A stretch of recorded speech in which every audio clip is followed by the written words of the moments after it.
poised, I think, for a period of very dynamic growth in Ryanair. One of the things we really worked very hard on during the downturn was working with our partners in Boeing to get the MAX aircraft back into service. It looks now like the MAX 800 that was grounded will be back in, probably licensed by the FAA, back to return to service at the end of November. We think the EASA here will license it in early mid-January. The 800 will go back into service. That releases, if you like, the backlog of parked aircraft in Seattle, Renton, and those places.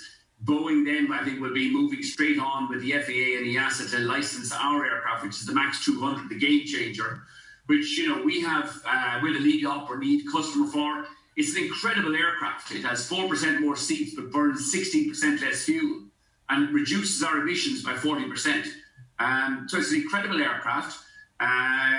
We are very excited. Have you been on a MAX, Michael? No, I've never been on a MAX. But the pilots have been on it.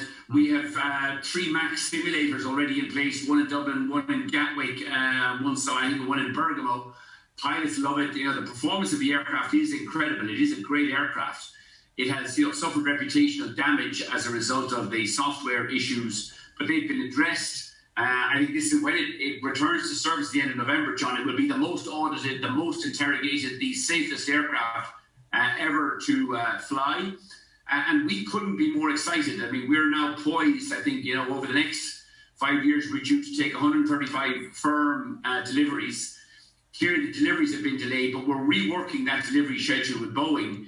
And I'm very optimistic now that we will take delivery of about 30 of those aircraft in advance of summer 2021, another 60 of those aircraft in advance of summer 2022.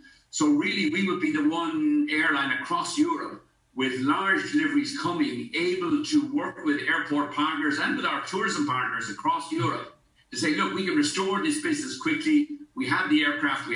There's a huge surplus of pilots and cabin crew out there. We can get your tourism industry back again. We can get the hotels full again. We can get the beaches full again. We are poised, I think, at, you know, the dawn of an extraordinary era of growth, and hopefully at low fares and modest profits for Ryanair. Just 2 more things on the MAX, Mike. I mean, I want to link that into growth and competition. I mean, you are confident that there will be customer confidence and user confidence on the aircraft. I went to visit Boeing in Seattle almost a year ago in December.